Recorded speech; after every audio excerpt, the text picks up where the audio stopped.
Okay, so we have a great panel tonight. So Dellarae, foster parent, how many years? 4 or 5? Really? I feel like it was longer than that. Are you sure?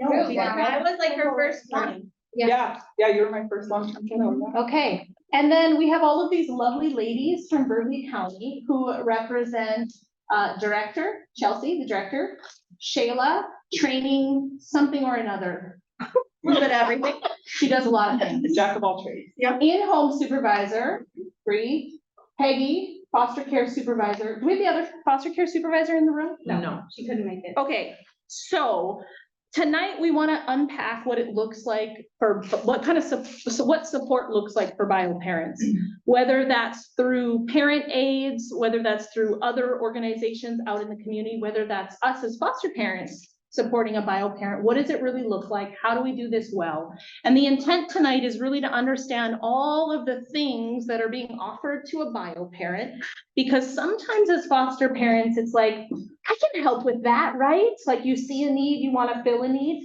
but at the end of the day, not every need is ours to fill because there's economic assistance, there's parent aides, there's other things happening. So the intent of tonight is to help you get a better understanding of what all those things are that are in place, great ways that you could support and encourage a bio parent so that you don't get burnt or burnt out because you extend yourself in a way that maybe puts you out there and you don't like the outcome of it. So we've got some experience from on the ground experience in Dellerae, and then a lot of great experience in these ladies tonight.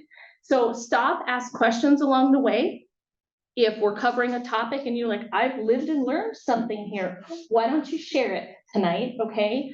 So these aren't the only people that have wisdom to share in the room, but these are the people that were willing to sit up in these chairs and answer all of the questions tonight.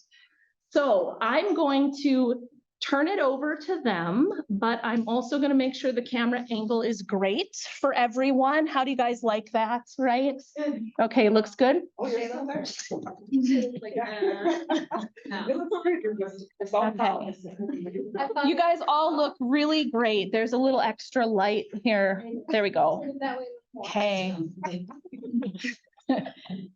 Okay, so I have a couple of questions that I want to just kick us off with. So first things first is when we talk about bio parents, every year we get an annual fire refresher, right? But we never get an annual confidentiality refresher. So Chelsea, help us understand what we can and should know about our foster kids situation and about our bio parents. Like what's normal to know for us to know? Let's start there. Question. These other. Yeah. No, I feel like a lot of it is what is pertinent to the case. So we're always going to share with you anything with the child that you should know. Sometimes we don't know a lot about these families though when we start. So it's not that we're withholding information, we're learning information, which anybody who's had a placement has learned that. We're sometimes learning it along with our workers or with you. We look for you to provide us with some of this information as kids might be disclosing things to you. That's all good information to us. So for the most part, things that we would involve you in is anything with the kids' medical needs, the kids' schooling needs, their therapy needs. You are their parent in that moment. And so we're looking for you to know all of that, advocate for them, which is why it's important that you're taking them to the appointments or participating in IEP meetings if you can, or any of those things, because they're coming back to your home. With the parents, we always want to be respectful to the parents and what we're going to share. I think the hardest part of it is anything with their substance use or their mental health.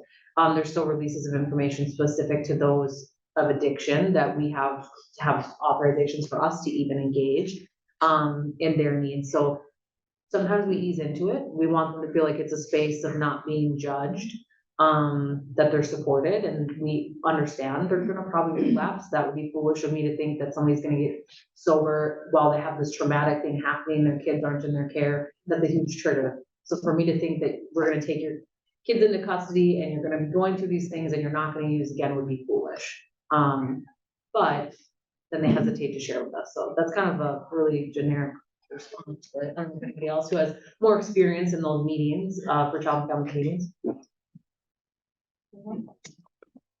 I've got follow-ups too to help spur it Yeah, along. I think that it's, I think it's really important that we're sharing things that may affect the kids that are gonna be in your home or while they're in your home. So if, you know, mom is not showing up for visits, or she's showing up for visits under the influence and the kids are noticing that, that could be a trigger for them. We gotta tell foster parents that.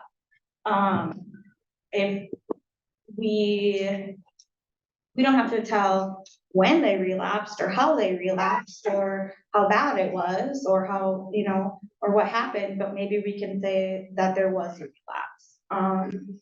And if it were to affect the kids, if it wasn't gonna affect the kids, I'm not sure if we would just have that conversation. I think at child and family team meetings specifically, we do, you know, discuss confidentiality in the beginning of those meetings. So therefore, everybody knows that what we talk about in those meetings is confidential. We don't discuss it outside of those meetings without releases of information. So that kind of gives us a safe place to talk about, you know, what the parents are working on and their needs and services that they may be in. So what does it look like when you're working with a partner in the equation here, like a therapist or a teacher or something like that? What's okay to share in those situations? With those partners? Yeah, Again, like Shayla said, if they're part of the child and family team meeting, they're gonna hear that same confidentiality speech. I've sat in meetings where specifically the school, they'll stay on board while we're gonna talk about the kids, and then we have them exit the meeting when we're gonna start really probably talking about the parents part of the plan. So it really just depends on who the person is. Now, if this is the parent's therapist, the parent may want them there as support. If it's the kid's therapist, they, the same thing, we may talk about the kids first and have them exit. I think that's the key. She said if there's support to the parents, right? So it's not us deciding necessarily who should be involved in those meetings. It's who is there because they're supporting the parent and the family and they're here for a reason. And so we don't keep people on unless they're going to be supportive, not just because they want to know the information to gossip about or whatever.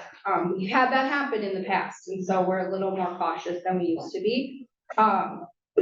One thing with confidentiality that I know comes up a lot with foster parents is when kids move from one home to another, the confidentiality and the conversations that happen between one foster home and the next foster home. And what, as a foster parent, what should you share with the next foster family? That's one area that, you know, people have asked about in the past. And we've always said the same thing. If it has to do with the kid and it's important for how that family is going to provide care for that child, then you should probably share that if the worker has not shared that. But in general, that's our, well, not our job, but our office's job to prepare that next home. And just because a kid had not so great experience in one foster home, doesn't mean they're gonna have that same experience in the next foster home. So as foster parents, we kind of caution you to not say too much sometimes because there's a fine line between preparing the family and scaring the daylight. So we wanna share things that are important, but really kids do different. Every home is different. You guys know this. There can be a kid that one home is an absolute nightmare, and then we move them and it's a completely different kid. So it's hard on us and the kid. We want them to be successful in that next home. And so if the foster parent has had real struggles with them for whatever reason, and then is like, here's all the bad things and none of the good things about this child, that's really hard. One thing that Peggy said that when I would license foster homes, we talked about a lot is, not that it's gossiping, but to me it always was like the shock value. So sometimes in the work we do, you're exposed to some really intimate details of people's lives. It can be exciting information. So sometimes we're sharing it for that shock value to just do that. And us as workers too are exposed to a lot of people in this communities, their lives, the details of that. But I always feel like it's not our story to tell. We have to be really respectful of this power that you're given to know these details about these children, their parents, and how we're sharing that. And are we sharing it because I'm really trying to get constructive feedback about how I address bedwetting or how I address sexualized behaviors, or am I doing it for the shock value of saying, guess what, I got this kid in my home and this is happening, and you're looking for that response back. So that's just something I always talk about as a licenser too. Yeah, that is really good. Dellarae, question for you on this. Have you found any really good practical ways to address those people you meet who press for more information when they realize a child is in foster care, in your care? And they might be, yeah, they might be family members, they might be just community members, they might be other foster parents. Have you found any good practical ways to kind of shut them down? Totally put you on the spot. Yeah, as far as them wanting to know what, like Maybe, confidential info. yeah, like- people What press. happened, kids? What's wrong with their family? Yes. With their parents? Or what would you have? How do you shut them down? Oh, okay. I'm sure you do this. I do. So I have the gift of gab. You ask my husband, it's a curse, right? So I'm very friendly. I'm very talkative. I could talk to just about anybody, you know? How we had announced it when we started to do this, we were getting married. And we didn't advertise to our family, our friends or anything that we had become foster parents. And I'm like, okay. So I told my husband, I'm like, well, like people at the reception are gonna notice there's gonna be kids there that are calling me mom or whatever that they know are not my kids. So I'm like, you know, I just kind of did it point blank because everybody's different on how you give them information. And I just did it point blank and I just made a post and I said, look, you guys are gonna see, you know, some kids that you guys know are not mine, like from my family. I said, we have decided to do foster care. And I just kind of basically put it out there that, you know, that's what we do and that's what our family chose to do. And if you guys would just like mind your business, then that. I said that would be great. Cause I didn't want everybody coming out and being like, so what's going on? So like what did you do? And like whatever, you know, and I am all for, hey, if you want to become a foster parent, great. We could use more foster homes. We could do this. But just don't come out, you know, don't come to me and being like, so like, tell me about this kid or like what happened or, you know, so what's their family like and stuff, you know, like that's not your business, you know, and I just say it kind of like how it is. I don't sugarcoat it. So then that way I don't want to tippy toe around it to leave room for them to be like, well, what about this? Like, no, like we're not doing this. And like, that's that. And so that's just kind of how I am though, when I do it. Can I ask if anybody else in the room has what they have done? I mean, I just think about, especially if you're like attending church regularly and you have this child with you, and if you've had this child for a year, somebody may start to be wondering, how long are you going to have them, or what is the plan? Or if they're just entering your home and people are noticing you Yeah. have a new one that. Or maybe You have somebody recognized them from another place in life, like they're like, that's a child from the school I work in, and now why are they with you? So has anybody, I guess, experienced that, or what has been there? I've said a couple things.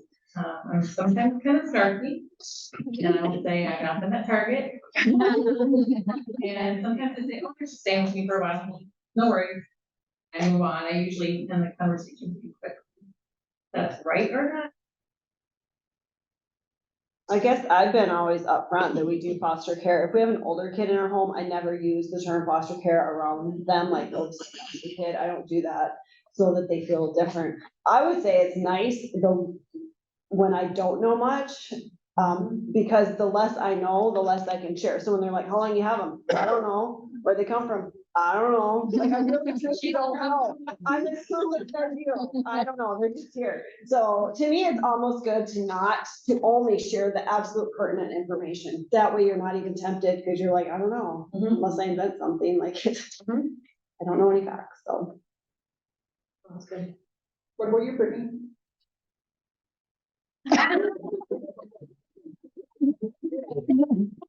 No, this is not me on the spot. Yeah. Chair. I have had that where you're out in the community and then either your child goes to someone you know, or the adult comes, you know, to your child.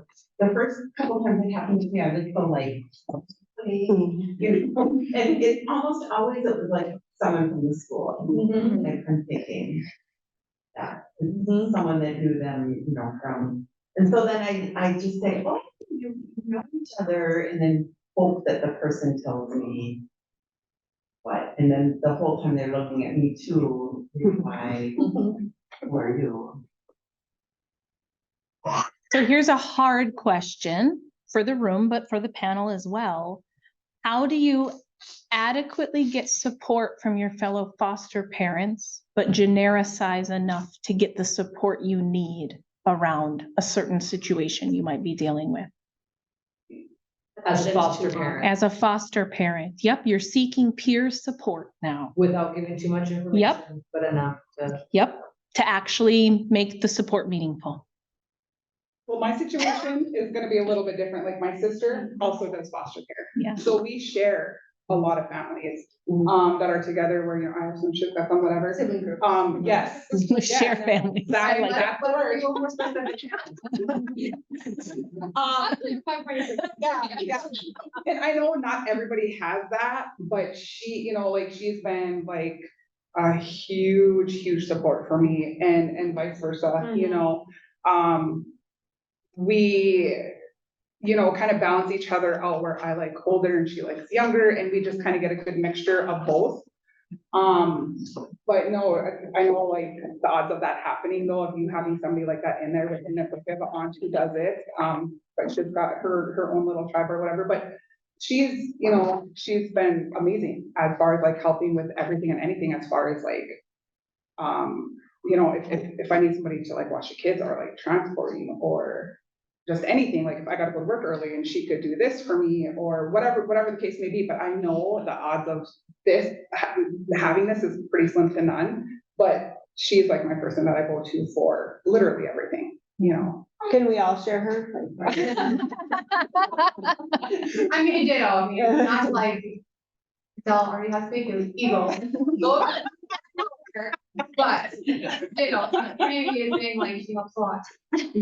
Yeah. I think that's key though, like, you guys don't have the mentorship program anymore, or do you? There is a mentorship program, but it looks different these days in when it kind of comes into play. So we have this group, but I think it's just good to kind of collectively think about how we genericize our situations. Like topics and not details, so. Right. I do feel like since Pride training went online though, that cohort cohesiveness that people used to have is lost. Yeah.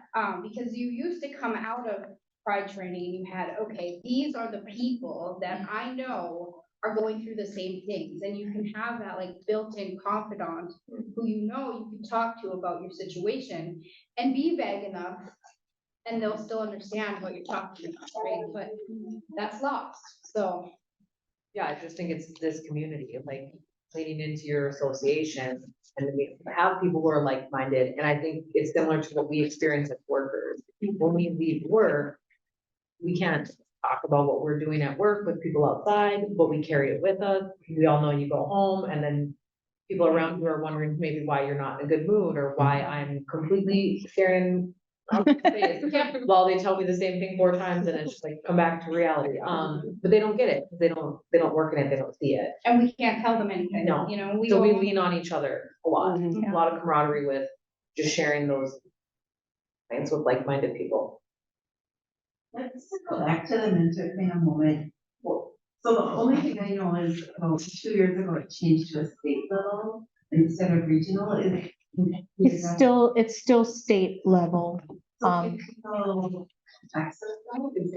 Yeah, it's kind of those new foster parents to a certain point is kind of the window. I can send out some information that the state shared on that, so I can post it out to the group so everyone kind of knows about it. Maybe there's a new foster parent in the room that can say, hey, I was offered the mentorship program, but it looks much different because it's by region. So there are far fewer mentors spread out more across the state.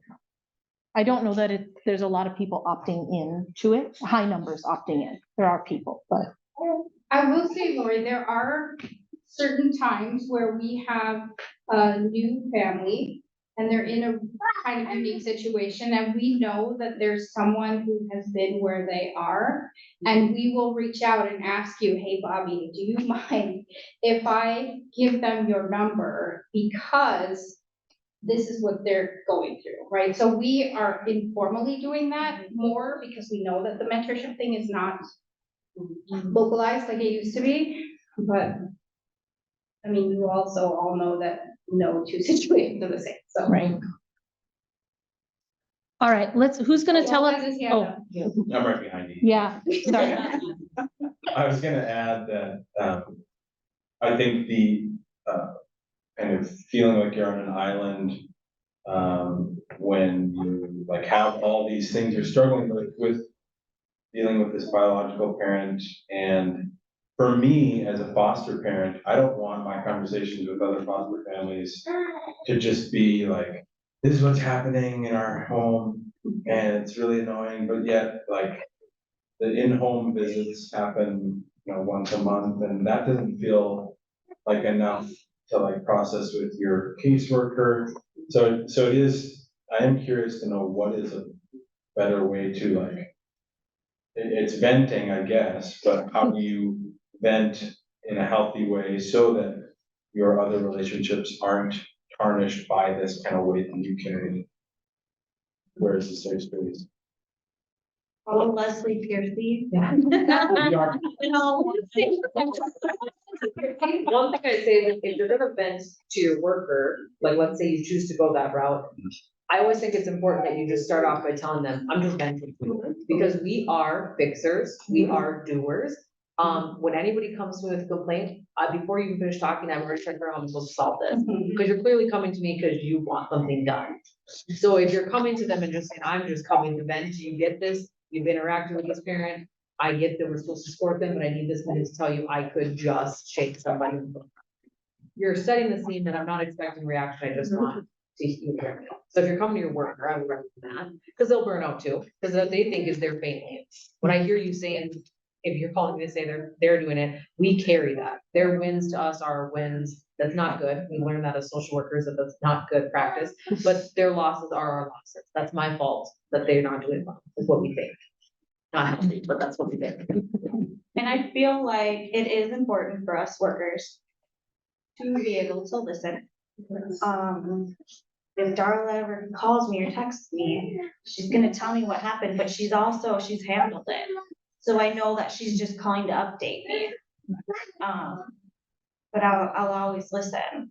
But I think it is, I just know from experience that I know she's gonna be like, this happened, but this is how we dealt with it. If you're calling because you're looking for advice it's okay to just say that.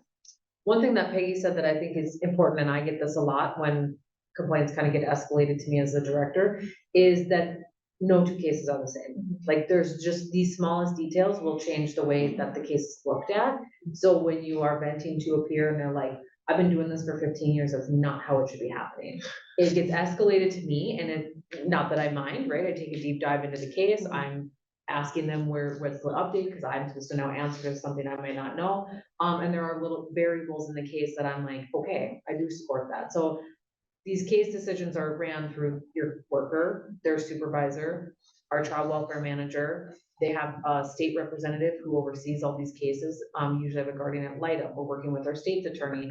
We're considering outside supports like your therapist or different people. So it's just important that as you're sharing your woes with each other, I have had situations where then all of a sudden I have 4 people reaching out to me about maybe Leslie's woe. This is not Leslie, but just for, she's looking at me. Right You now. could use me as an example. So then all of a sudden I'll have 4 different people reaching out because they want me to answer to why I made that decision on Leslie's case, or why somebody else usually did, and what we're doing about it.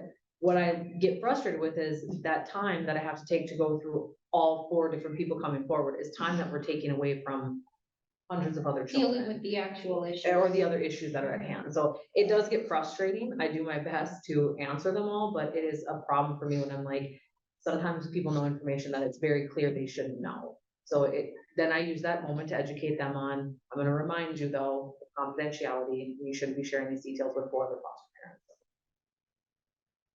Okay, I want to move on to some bio parent support stuff. So who wants to tell us about the parent aid role? How do you determine if a parent aid support is needed? How long, how often? Tell us. Briana did supervise them for a while, so. That would be her. You have my notes, Shayla. She was so prepared. I know, I put those on mine. I was prepared, no, I'm just kidding. Okay, so parent aids. We should start with, we're down a parent aid. Yes, we're down to parent aids. We're And the always transfer down to person. parent So aid. if anyone's looking for a job, right, one of those is still open at least, Both right? parent Both, aids, there we go. We're One changing parent. the transporter, we're gonna make it a parent, it's not official. Yeah. Okay, She's like, so. I'll go, I'll do it. No, okay, so parent aids. No, you not. Okay, so their role is to be a support to parents, right? So, I mean, we implement a parent aid when we're concerned about a parent's parenting abilities, parents' lack of resources, housing, assistance, different things like that. I mean, we can implement a parent aid at different stages in a case. So like CPS doing an investigation might identify that a family is gonna get evicted.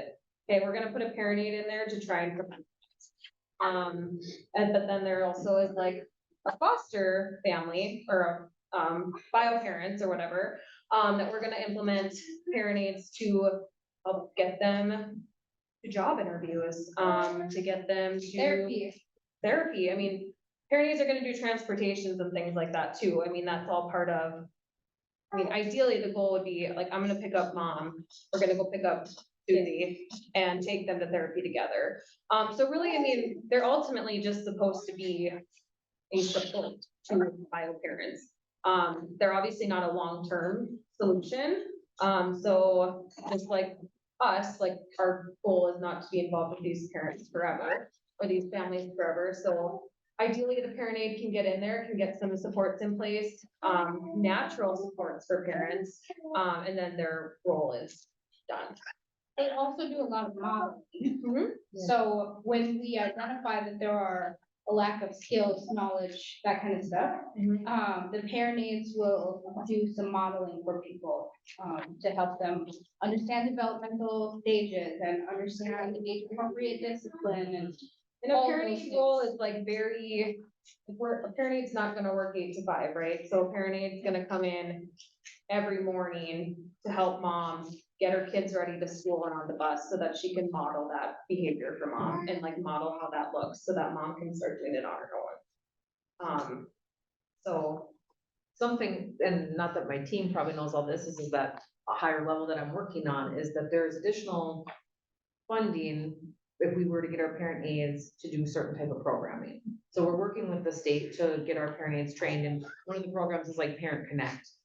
I don't have all the information about Parent Connect in front of me to tell you this great idea about it, but it's really just teaching. These parent aides would go through a training, and then after that 2-day training, they are now certified to do certain activities with parents, which is working on parent-child connection. So then we would introduce them during visits, which is why sometimes it can get frustrating with like, who's doing this visit? Like, the worker's not doing the visit, but you have this parent aid. Well, they might have the skills better than that parent connect training to do that reunification visit. So that's just one of the programs we're working on, getting our parent aides. So basically what I identify is I want them to be skilled. I want them to use evidence-based work when they're doing it. I want them to actually have concrete things they're working on. I'll tell you though, parent aides are lower paid grunt worker positions, and I advocate to the department all the time that I think they undervalue what parent aides do, but that's a whole HR classification and what I'm allowed. If I was allowed to just say, this is what I think they're worth, and this is what I'm gonna pay them, they would be way higher paid than they are. They're totally undervalued for what we have. Is the parent aid sometimes like a last step before kids are removed? Like if parent aid comes to you and like, we're not seeing any improvements, things are not getting better, like is sometimes that the next step for them? Is that kind of like?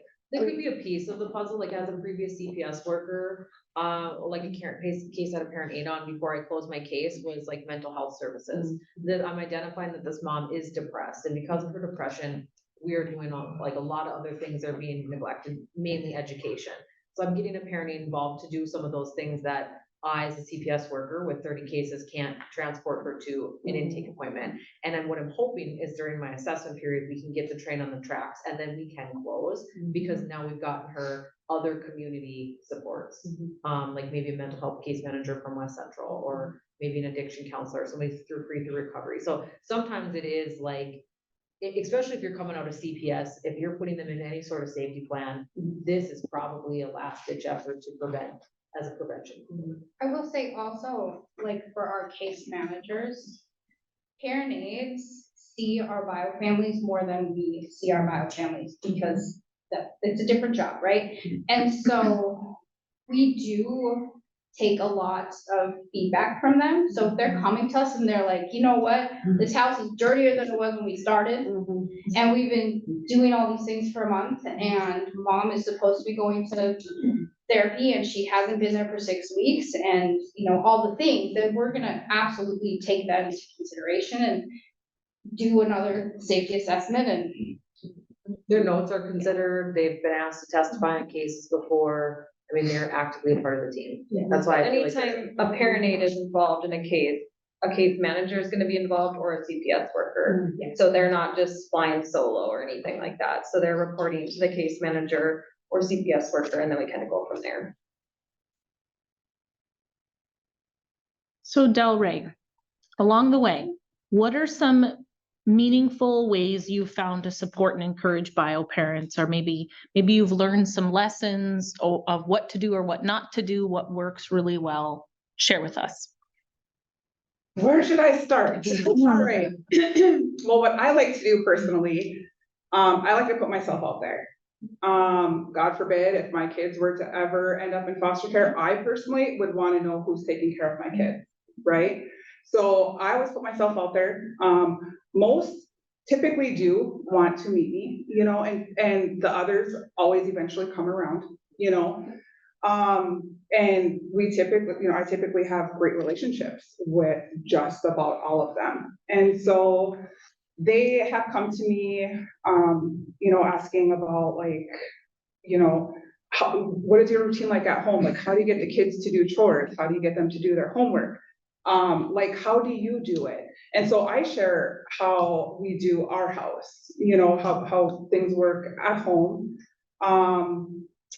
You know, when they make like a small step into something that's big for them, like I'm like, hey, that is amazing, that is great, that's fantastic, because typically the people that they put themselves around aren't positive role models or people that would give that feedback. It would be the opposite, you know.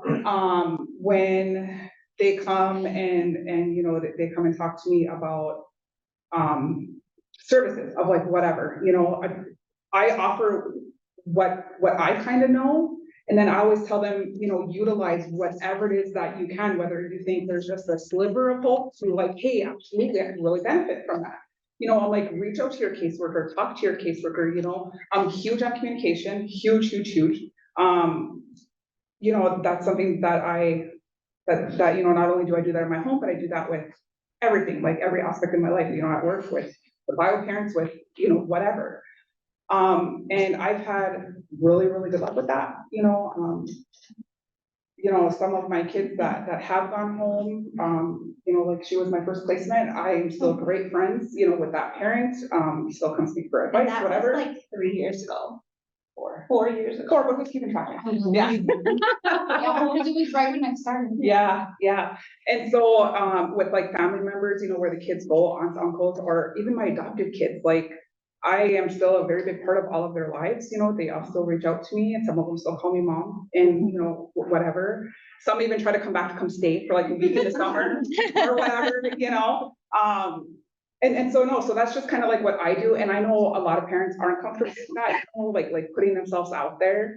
But like I said, I'm different and I'm friendly. I'm like that person, like, hey, like if you want to meet me, like, hey, you know, yeah, Well, you know. So that's kind of how I do it. Any tips on how you're building trust? Because obviously that's what you're doing, because they're coming to you and they're asking for advice. So how are you really working to build trust with these parents? Honesty, like about everything. Like I don't I don't try to lie or like sugarcoat things, but I'm not like brutally like get your crap together, like that, you know? And you know, and I always try to offer with like what I can, like if we're out and if we're doing something, I'm like, hey, you know, we're gonna go do this. Would you like to join us and, you know, come in and do some little shopping or something? You know, or if we're doing an activity with the kids or something, or their kids, I'm just like, hey, you know, you're welcome to join us, like whatever, you know? And I know a lot of people, you know, are kind of polar opposite of that, you know, kind of don't want to put themselves out there to do it. But I just try to be, I'm not saying that they're not understanding, but I try to be more aware of their situation and like what they're going through and be like, hey, what could I do? How could I help you? With setting good boundaries, because that's a huge thing. And I stress that to all my parents, you know, I always let it be known like, hey, like I'm here for you, you know, we could do this, we could do that, but there's boundaries that we need to set in place. And talk about for those. the most part, yes, for the most part, that's gone great. I can't really complain yet, you know, for how many times I've done it, like I've had pretty good luck, you know, for the most part. But you know, like I said, like I could talk about everything and anything. And so I think a lot of my parents kind of get that. And we do, not only do we talk about their kids and sports, we talk about work and their treatment and their mental health and like daycares, like everything, you know, like we literally talk about everything. Like there's not really anything that I take off the table that we can't really talk about, you know? So I think that makes a big difference on how I am with my bio parent. Okay, talk a little bit about those boundaries that you're firm on, or if there's any really good things you do just from a safety perspective. Let's pretend like nobody's interacted with a bio parent in this room and they haven't done this before. What is some advice you'd give them? Well, can I just add something? So with our adopted daughter, so like almost 500 days, when Bree brought her from the NICU, almost 500 days in foster care, working with the bio parent. And reunification was still on the table for a long time, but it was not judging. Mom was an amputee and it was just not judging. Meeting in places that were public, but like we met at parks, we invited her to birthday parties, we invited her to a lot of places, and then not judging her. That was like a big thing that developed the relationship between her and us. And then that kind of grew our relationship, setting those boundaries of just not judging to grow that relationship. I think that was kind of a big thing working with bio parents. And Leslie, we have kind of a mom, and actually she just celebrated like 1 year, and it was like she was looking for a plant that she needed to repot. And I was like, we're going shopping. I'm buying you new pots for your plants, you know? So it's just like, it's those little things to reward them once they've done something well. But I think not judging was kind of a big thing for these bio parents too, because their whole life people have been judging them on things. So sorry, not to steal your thunder. No, Dellerae, do but, you want to come up here? Sure. Yeah. Yeah, just working with an adoptive mom and some reunification with moms. Yeah, it's fun. It's rewarding to have that relationship and be part of their life too. And like I always tell Taylon's mom, I say, you know, the more people to love these kids, the better. And I just, you know, we still have the relationship. We helped her get a trailer house over in Mandan and now helping their 18-year-old get a car and stuff. But, you know, I sent pictures of Taylon's preschool, now kindergarten, and then she posted it and someone harped on her like, why do you post these? She's not your daughter. And then Ashley's like, she is my daughter. I'm like, absolutely, she's your daughter. You know, I'm grateful that you allowed us to be part of our life, you know, and whatever. So I always say the more people who love these kids, the better. So it's a relationship that you're building with the whole family. So thank you again, Auntie Bree, for bringing her to us. I feel like that's one thing with Dell that's key though, is that you recognize that these parents are having their struggles, but they never stop loving their kids. Yes. And that's the key piece right there. It's like to recognize that they still love these children as much as any of us love our children. They just have things getting in the way of parenting. Parenting and love are not the same. So I think that's part of what makes you so good. Why we thought you should. What else? Yes, these ladies right here said, hey, Dellerae does it really well, so. But boundaries wise, now you're really good at that as far as like, okay, we will go to the park and we will invite you, but you're not coming to my house for dinner. Right. You're not Or spending you the better night. not be under the influence. You better not be Yeah. drunk when we show up, That- you know? Yeah, thankfully, I've never had that happen in like any way, shape or form of like meeting up while they're like that. I've gotten pretty lucky with all of my parents where that has never come up or has been an issue. But like I said, I'm very straightforward, like what's okay and what's not gonna be okay and what I'm not gonna tolerate, you know, because like going above and beyond with the extra of what I'm willing to do, a lot of parents won't do that, you know, and a lot of these parents, their kids may have been in care or multiple different homes to where I've had parents, you know, not trying to toot my horn, being like, you know what, you are a great foster home, you are perfect for my kids. You know, please don't send them to like a different place or whatever, because it's happened so many times, you know, because they have bounced from home to home to home, you know? And so I know, like, you know, that was one thing that I, knock wood, you know, have not ever come across out of all the times that I've met up with them outside of like just doing extra things, you know, with the kids. So I've got pretty lucky. I've never come across that, but you know, if I did, well then you know what, we would have to be like, you know what, let's step out of the car so I can talk to you for a second. And then I'm gonna be like, look, this is what I feel like is not right now. Speaking of things. Thank you, Audrey. You are great, big thank you. Thank you. She said you're lucky. I don't think it's that you're lucky though, I think it's that they respect you Yes, enough and to trust you. not. Because I'm laughing Show up inside that like you that. feel that you're lucky, because I will tell you. 9 children in your house. Well, I will tell you that Dell has worked with some parents that have been some tough ones that have stressed Got me some out. tough ones and right they've now. gone through work, yeah, so Guys. it's funny that you think you're lucky. Yeah, and I mean, you know, they've been great with me. The parents have been great, you know, they'll just like reach out and be like, hey, you know, can you tell so-and-so, you know, that, you know, I love them and have a good night or whatever. And I'm like, yeah, hey, you wanna talk to them? No, but you know, just kind of like doing that, maybe they weren't in like a good spot, right, you know, or a good place at that time, but just wanted me, you know, to pass that on to the kids. And I do, like all the time, you know, and I'm like, hey, just so you know, your mom, your dad, whatever, reached out and said this. And so yeah, that's kind of like how it's been for me. Can I ask a question? What if you flipped it and we're trying to respect like the kid's boundary? Like, what if you have a child who's really struggling because She they, has that. right, that's what I'm saying.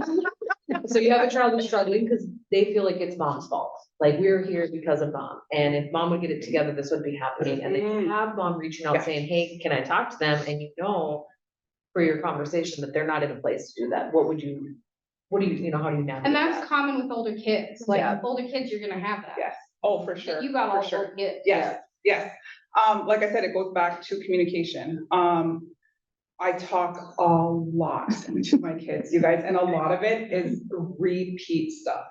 Because sometimes it takes 4, 5, 6, 8, 10 times for it to sink in, not in one day, but like over a span of every day, you know, where, where they, you know, they have blamed their parents before. And I'll be like, you know what, okay, let's talk about this. Why do you feel that way? You know, like what happened? And so they'll tell me their version of, you know, things that have happened, you know, to them in the past and whatever, and which has led them, you know, to where they're at. And I'm like, well, you know, like, again, it comes back to however it was that they were raised or whatever, or however, whatever it is that they went through growing up or whatever it is that happened along the way. And, you know, just sometimes, you know, we talk a lot about, you know, trying to understand that, you know, that everybody's different. Everybody has different triggers. Everybody has different addictions. Everybody has different mental issues. And, you know, like I said, a lot of my kids are older, you know, to where we can kind of have those older conversations.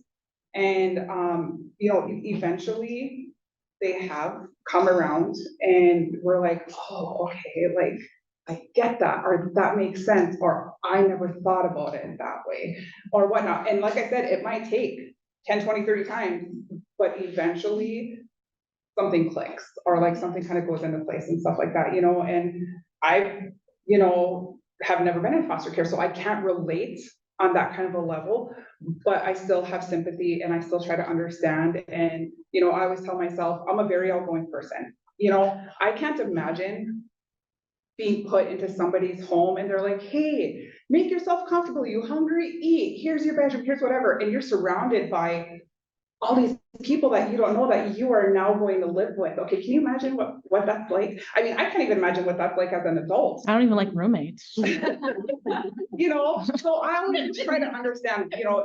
Like, lower. Well, people can know how to work. You are. Floor. Yeah, you're on the same floor as Right her. next Oh, to me, buddy. you guys- Yeah, you're right next to Chelsea. Yeah. But no, that's just kind of how I do things, and I know everybody's different and everybody's way of doing things is different. I guarantee you how I run my house, a lot of you probably run your house differently. You know, we're not all gonna be the same, like what I allow my kids to do, you might not, you know, everything just kind of comes down to like how much you're willing to put out there of yourself, and, you know, to kind of share with like some of the parents, and like they said, not all parents are easy to deal with. You know, and so you just gotta try to find, you know, that ground space where you guys could kind of connect. And once you can connect, it's, I don't wanna say it's pretty easy after that, but it's a lot smoother sailing, you know, kind of going that route. I think going off of, I was just gonna say, the parent that we worked together with was a parent who went through multiple workers, was yelling at workers, getting in their face, not trusting anybody. I'm being told, we're gonna TPR this kid, and luckily I was new and didn't know what I was doing, so I didn't TPR the kid, and then it ends up with you, and I remember saying, oh, this parent needs a ride home, and she's like, oh, well, I'll do it. And I'm like, oh, and then from then on, it's like you guys were just talking and exchanged phone numbers and built that trust, and then he would call you and be like, oh, she has a fever, how much medicine should I give her? You know, and you're not judging him, and say like, well, why can't you read the bottle? Like, well, because he's panicking, because he's never had to give his child medicine before. And, I mean, just those little things that he couldn't call his mom, he didn't have a mom to call, where, you know, you might call your mom, or your dad, or your sister, Or Leslie Pearson. or Leslie. No, but that's the biggest thing I've been learning in supporting a bio parent is they don't have a good model. They don't have a good mom. Mhm. I'm now a mom or a sister or an aunt or something more like that in their life. And so I want to be the call for the medicine thing, you know, I want to be the vent session and try to understand how I cannot fix, but help in that moment.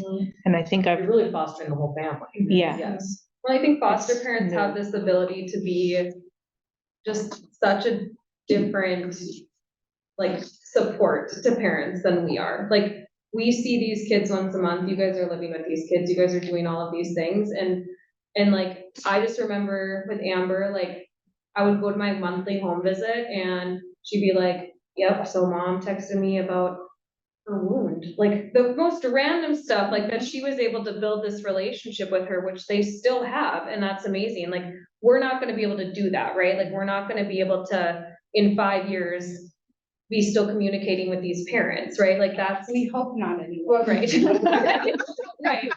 Well, then just going with boundaries, ethically within our boundary. Right. That's not our goal, but for you guys in your position, you could be a support for them. And it honestly, like, I said this, so I just got licensed, but I said in, my end pride session, I was like, honestly, the most successful families that I've ever seen when I was a foster care case manager were the ones where the foster parents were actively involved with those parents. Those are the most successful ones, whether that meant reunification or adoption, they were still the most successful ones when the foster parents would engage with bio parents. And it's great. I think the thing that works for you really well, and so many of you actually, is that you go at it as, I'm your partner Yep. with this child. I don't wanna keep your kid forever. This is your kid, but I'm here to help you raise them while you deal with your own stuff, right? And I think that is key, where we have others that don't necessarily have that kind of interaction with parents, and then they struggle a little more. I think just remembering too, like, the majority of these parents that we're working with are not awful people. Like, they are struggling with so many different things, and I think we come into it sometimes, like, how could they do this to their kid, and very judgmental, and like, I mean, the trauma that the majority of these parents have experienced is just beyond what we could even imagine, right? And so, like, that is like generational then, and so I just feel like if, like Del said, we can't be judgmental, we can't be coming in with this superiority attitude or anything like that, And expectations. Yes, I think yes. one thing Dell said was having the conversation of this is how it is in my house, but then asking them like, is that their expectation? Yes. Because if you want a successful reunification and you want the kids to transition in a healthy way, it's good to know what is that gonna look like when they go home. Mhm. So if the parents are really thinking, I mean, Dell or another one had a case where they wanted them really involved in extracurricular activities. So we wanna support that, because if that's important to that family, we transition the kids home, we want that there.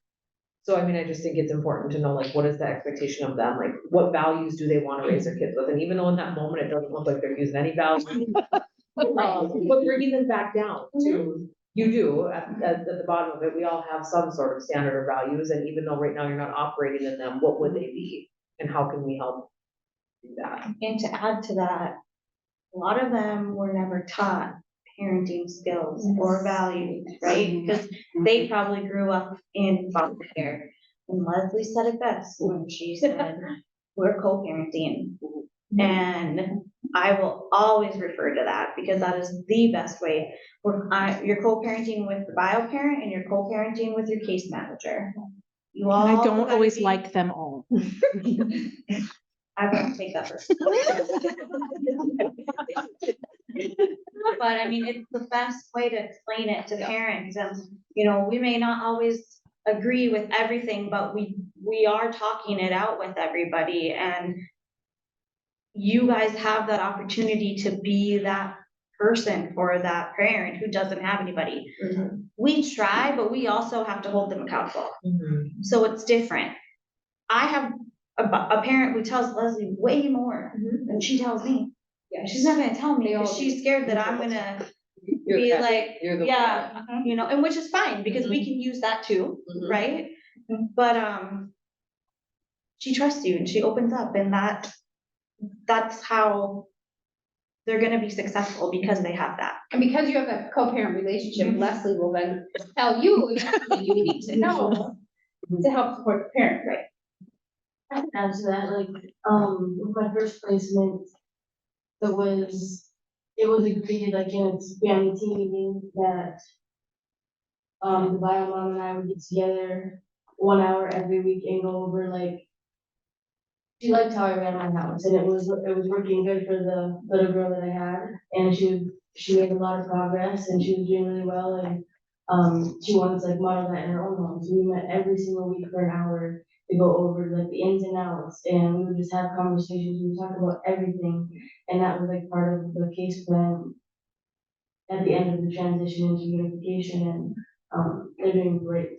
I love that. That's beautiful. But like, I offered myself to, like, meet with her once a week to just answer whatever, just go over whatever, teach her whatever she didn't know, like. Do you have any openings? Yeah. No.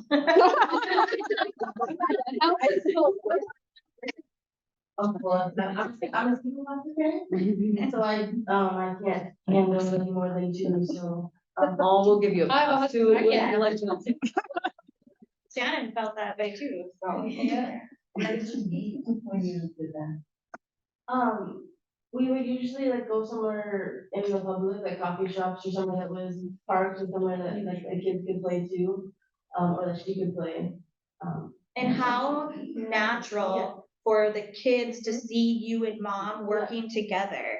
I mean, that is just such a key factor in just the whole piece of the whole puzzle. I mean, when kids see and your bio parent trusting your foster parent, it's just. You know, and then she drove all the way to Minot, like this was the case out of Minot, and she, like, one part, the reason why I was just like so invested in doing this for her is because she was putting in just as much effort into making things work. And so I was just like, we're not missing any weeks because if she's gonna drive all the way from mine out, like, that's commitment. Yes. She really wanted to like be successful at it. A lot of times, what Shayla said, a lot of times when we are actively working on reunification, kids have massive behaviors because they feel torn between their love of their bio parent and their love of their foster family, right? So seeing those together makes that so much easier on kids. It's no different than when we are working CPS cases of divorced families and we're sending parents to divorce counseling, or kiddos are getting specific counseling in town for that. Like when you talk about co-parenting, what would be more awkward than the only time you see your two parents in the room together is during a court hearing, during a really professional setting. You, as a child, with even that being your parents, that would be no different than you only see your foster parent who you trust and love with your mom who you trust and love in a really tense, awkward, managed situation. So I've tried sometimes like say they're incarcerated or whatever. I kind of fabricate a relationship, so I'll say, oh, your mom would love that, or I bet that's something your mom did, or oh, you look like your mom when you did that, or your mom's my friend. I haven't met her yet, but she would be a friend. So I bring her up into conversation, even if it doesn't fit, and make it, oh, does your mom like pudding? Then they feel comfortable talking about parents because it's okay. that was a really successful example you gave, but as I'm sitting here thinking, what if I was a foster parent who was putting all, and you talk about being burned. You're putting all that work in and you don't feel like they're putting the same amount of work in. 'Cause that was a great story. You're like, she's willing to drive, so I can see the commitments, I'm willing to put it in. But what about when we're putting in the work and you're not feeling like it's being reciprocated, or maybe they regress and all this work that you put in, you have to start over? I don't know if anybody, Dellerae or anybody else. Don't give up. They're gonna regress. The nature of the beast. It's gonna happen. That's yeah. what happens to them. Not always to that same parent, but eventually it's gonna happen. Yes. And is it exhausting? Yes. Is it like devastating that you're starting all over back at square one and all the blood, sweat and tears and everything that you had put into this family and you're just reverting back to like square one? Yes. But you just kind of keep going and you just kind of get it built back up. Yes, it is. It is. It really is. And that's when you can't judge and you can't be hard on them and be like, hey, shit happens. Like, let's just move forward. Like, go to bed, sleep it off, and tomorrow's a new day. Like, you just gotta keep pushing for them, but in a positive way, It sucks, but everyone's gonna have a bad day. Yeah, I can speak into that a little bit with the kids that I have currently. It's a more difficult one, and I just do whatever I can to support the kids at that moment. Like, I don't take it personal, like what my mom does or what the family does. I just, if it affects the kids and hurts them negatively, I just do whatever I can to like protect them and support them and make sure they're good, regardless of what my own feelings. Ice cream fixes everything. Yeah. No, but I always feel for, again, as a previous licenser, and I do have some of you who reach out to me when you're feeling like you're not being heard, or you're advocating for the child, and I don't want anybody to feel like this conversation is supposed to be that you're not supposed to have those feelings. Like, those are valid. You're opening up your heart and your home to these kids. You're accepting them like your own. You're the one who watched them every day when mom cancels visits, or dad makes promises he doesn't follow through on. I totally get that. There's no part of me that's saying, do this and be a machine and don't feel those feelings. But I just thought it'd be helpful if people maybe heard the feedback of like, don't give up or keep trying, and know that they do love them. They're just not showing love the way that we think they should, or that they should. I can speak to what she said too. We've done this for 5 years and never seen a reunification. We've only had a few kids in our home, but I adopted one. And as far as speaking to the safety of the kids, I think sometimes that's just where you go.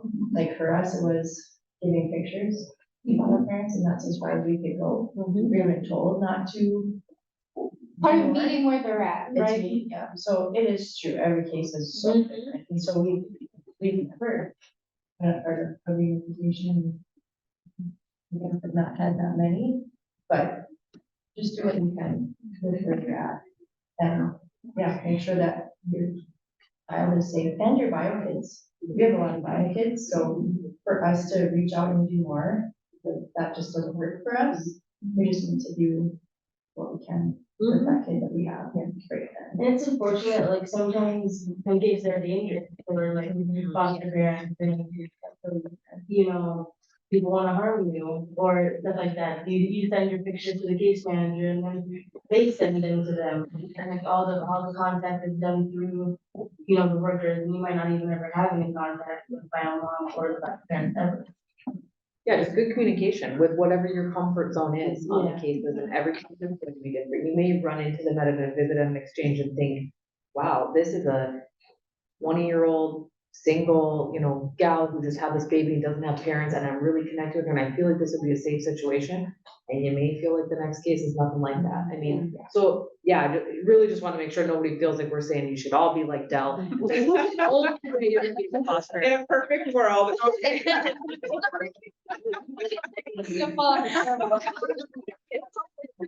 She's like, we're gonna get injured. At the picnic, I had a really good conversation with a foster parent that has their first placement. They've only had the kids for 3 months maybe. And they were talking about not having met the bio parent or knowing anything about the bio parents and all the things. And they said, you know, we just really have been focused on getting the girls stabilized, right? We want to get them into therapy. We want to get them into Head Start and all the things that these kids need that they've been missing. And so we haven't even thought about what the parents might need. And I then had to explain, like, that's your job, right? Like, when you first get a placement, that's your job, is to really focus on those kids. And when the kids get a little easier, you do have more capacity to give a little more to the bio parents at that point. But nobody expects you to take in a kid and that same day you're meeting up with mom for coffee, right? Like, the kids are absolutely your number one focus. But working on reunification is easier for you, easier for the kids, easier for us, easier for bio parents if everybody is. So with that guy, we talked about, you know, now that the kids are okay, they are wanting to meet the bio family at this point. And so I'll talk to the worker when I get back and loop you in on some things, right? And so that's the point where the foster parents know the kids well enough to know how they're gonna respond in certain situations. And so we lean into you guys a lot for that, and to be able to do visits at the park on the weekend, because we're not doing that. I mean, we don't have the capacity or extra hours in the week to be able to pull up visits on the weekend or. And it's not natural. It No. just doesn't feel it's more natural when it's really happening that way. And I just think about, like, even for my own kids, like, you know, you got my parents, then you got the in-law grandparents. I remember when the first time my daughter saw both of us together, it was like, you know, she's like, oh my gosh, both my grandparents are the same time. She's like, my two favorite people in the world, both my grandmas are together. And she was just so excited all the time. So I just think that's, and you know, maybe how they feel, it's like, this is my foster mom and this is my mom, and now you're together. Two people who love me and nurture me are together. And Now if you could throw their kindergarten teacher in there with it. Yeah. Yeah, unicorns are coming. Yeah. I just remember that she was bringing both the grandparents together. She's like, this is both of you. And I'm like, they know each other. We've met. Yeah. And you know, even like, just to touch on that, like, even the older kids feel that way. Perfect example, less than a week ago, mom reached out to me and she said, hey, you know, I've had her kid for a bit now, and he's made like amazing progress that I am like ridiculously proud of. And I tell him that every day, every day. He needs Yes, it every day. yes. And so, she had reached out to me, you know, it was a couple days ago, and she was like, oh, you know, Dell, and she's like, you know, I sucked my son, and she said, you know, I asked him, you know, do you like Dell? No, I don't like Dell, you know? And she was like, son, it's okay to like her. You know, you're not hurting my feelings, which is exactly what she Yeah. said. You're not hurting my feelings, you know, by lying, you know, by, you know, not admitting the truth or whatever. And she's like, do you like Dell? And he's like, yeah, Dell's nice. And I was like, he said that. You know, at the time he's been grounded, so that's, yeah, you know. But so like even older kids, and you know, his a mid-teenager, you know, and even they have that thought process in their mind, like, okay, you know, this is my foster mom and this is my mom. And I always let it be known, I'm not trying to take your place. I always let that be known. I'm not trying to become, you know, to take your spot in life. I'm just trying to help while you get better. And I've said that numerous times, and I always put that out there because some do feel like that, you know? And so even though you think, oh, they know, a lot of times they don't. And I've come to learn where like, I feel like I have basic rules in my house: be respectful, have manners, clean up after yourself. Don't lie. That's not basic in everybody's home. So like, I've learned along the way, if I don't say it, I don't care how common it is or whatever, kids have come back and I'm like, well, like, I didn't know that, you know. And you gotta remember, they probably didn't, because of how they lived, how they grew up, how they were raised. So I put everything out on the table, even where you're just like, everyday things that people should know or that do know, they don't. And so I always just throw that out there to be like, this is kind of what's going on. Okay, before we run out of time, give us a high level of economic assistance, just to know like what's offered or other good community supports, because we're interacting with bio parents and they're saying, I have this problem, and it might not be our problem to solve. We just need to point and say, there's this thing. Yeah. Who wants to give that? No, real high level. Say there's this thing, talk to your worker or your parent aide and they will help you figure it out. But we can't just go into some magical No. system somewhere and figure out what's going on with their stuff. Very different. We know why your SNAP is not working. So, Can you use We real don't know. words So- that so the people systems know? stamps. the We two don't know why systems food stamps aren't working. no, the two systems don't overlap at all. So in my eligibility umbrella of the agency, there are IRS guidelines. So like my child welfare staff aren't even supposed to be bopping around with my eligibility staff because they're not the same security clearance. Believe it or not, we fingerprint and background check eligibility workers, not child welfare workers. And we can't talk to eligibility, we can't talk to eligibility workers about a parent if the parent doesn't sign a release of Yes. information for us. Even though So they're in our building. It can seem really simple. We It operate in might the as same building. You would think we just click into a system and we can share world. There are two separate systems. They cannot share information. There's releases of information. I always tell people who, like constituent complaints about their benefits that they receive. Eligibility is very black and white. We operate in gray in child welfare and all the shades of it. And eligibility is pretty black and white. Like it's all federal policy. You submit information on your income, your house, a system does it. So when they call in and they're gonna say, you know, Chelsea cut my benefits, Chelsea didn't cut them. The system is, they put in your information and cut the benefits. So the benefits that we offer to the programs that we operate through eligibility would be, when Peggy says SNAP, that's your food, formerly known as food stamps. That's when you get your EBT card and you get your money based off whatever income you submit. We do childcare assistance, I often call it CCAP. So it's just a childcare assistance program. You do TANF, the temporary assistance for needy families. Again, these are all income-based that they can apply for. We do Medicaid. That's a pretty classic one. A lot of your kiddos, if they're in foster care, they're on Medicaid, they get the Medicaid. But we cannot look the number up for you in the system. We do have to email an eligibility worker and wait to get that back. And then we do the heating assistance. So those, sometimes they'll call it your LIHEAP, your heating assistance. So those are the programs that they operate on. Now, if they're coming to you and saying, I'm applying for these programs and I'm not eligible, I would question why. Because they are income-based, especially if you know mom isn't working. She might not just be submitting the correct information. She might just need help on applications.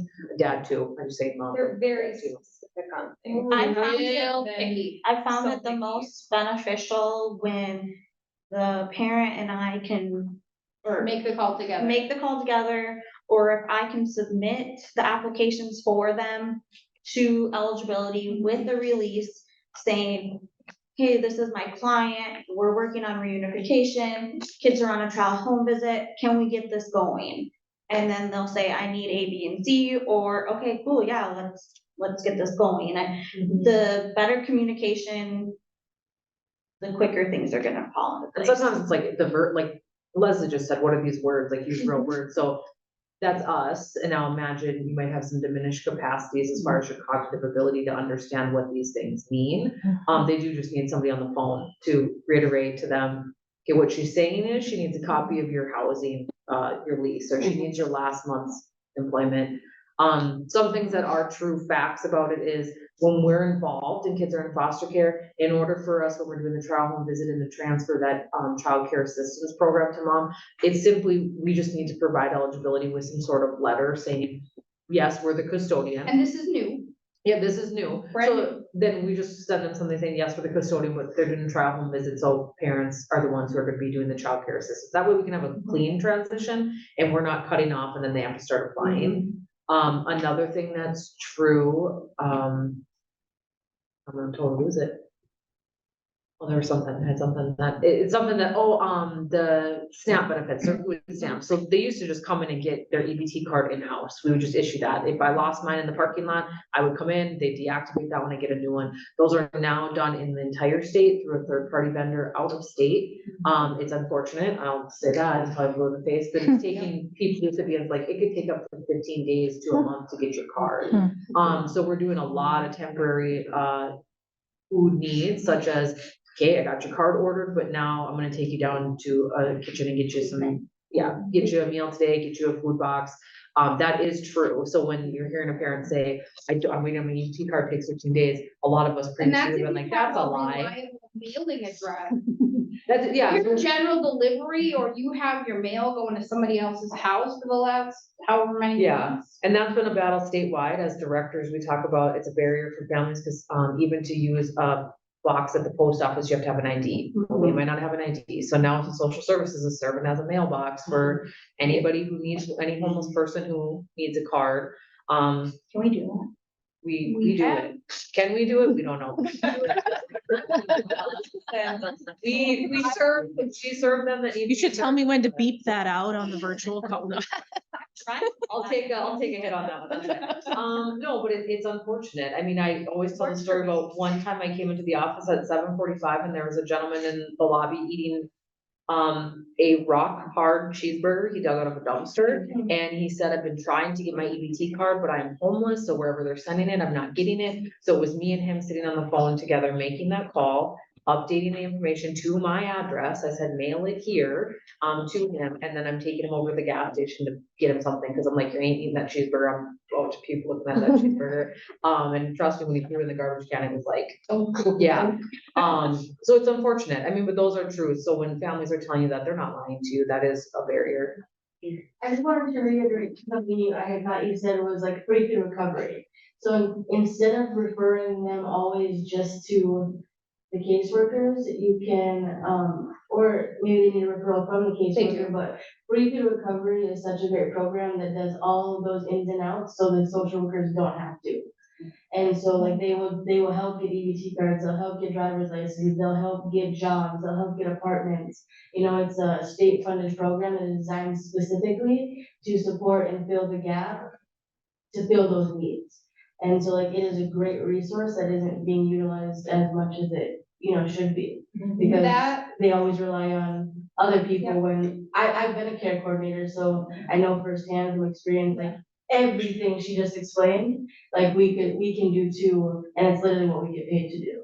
And the peer support through programs like that, we refer almost everybody to something like that, because that peer support stays in place after When we you leave, close. Yes. So that's our goal, is to move all the things that we can do. Who else can do that? And I keep saying, like, we've had a conversation this week, I don't even know how many times, and it's only Tuesday, like, what is our exit strategy? I know. Yeah, I only know because I confirmed with Joel that it's Tuesday. Yeah. Like, what is our exit strategy, right? Like, we know what we need to do to get this family stable, but then how do we get out of that? Because we can't stay there to do all the things for them forever. So we do lean heavily on community partners like Free Through Recovery, which is through a bunch of different organizations, but yes.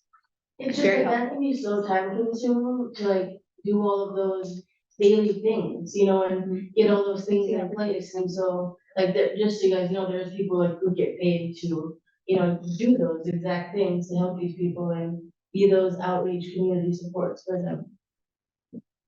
And like run them to food banks, get them food boxes on a weekly basis, just like doing all of that. No online questions, okay. No online questions, but it is at the 8 o'clock mark. So I'm gonna cut us off, even though there's probably a million more questions, things we can talk about. I'm not gonna go in front of the camera because I don't need to. But I just want to let you all know, next month, we're having panel style again. There will be another foster parent. We're trying to get on that panel. Tough topics and prepping your home and kids. So hoping to cover those hard topics like sex and relationships and suicide and vaping and mental health and practical ways to operate your home differently to keep your family and your kids safe. And how do you just get ready for adulthood? Because even when they hit middle school, you're trying to get them ready for adulthood. So what does it look like to do the driving stuff, the job stuff, the Chafee program, and plugging them in? So hoping for a great panel next month. And then we're going to talk about permanency in November. And that's going to be another panel and a really good topic, all the ways permanency can look. So just a couple announcements, upcoming things that are going to be happening with the association is, there's secretary and president terms coming to an end at the end of this year. So we'll be having a call for anyone who is interested in serving in those roles. You can raise your hand and say, hey, I'm interested. You can nominate someone you think would be great. We'll make sure you want to let your name stand if you're nominated. It's a 2-year term.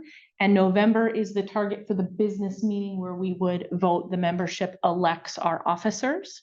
So November is the time frame. So letting everybody know now that that's coming up. And last thing, meals and all this stuff doesn't happen without support, because $20 per family per month, you guys know, it doesn't even cover what we do in 2 meetings during the months. Okay. It's an incredible benefit to you guys. So we rely on businesses, churches to help fund some of these meals. And so if you have a business or a church that wants to support foster parents and foster kids in this way, that would be a great way for them a simple way for them to invest and support is to say, hey, I'll do a meal for a night. They can cook the meal and bring it and serve it. They can cater it. It can look a lot of different ways. So let us know if you have people that want to invest in that way. And with that, we are done for the evening. Thank you for being here.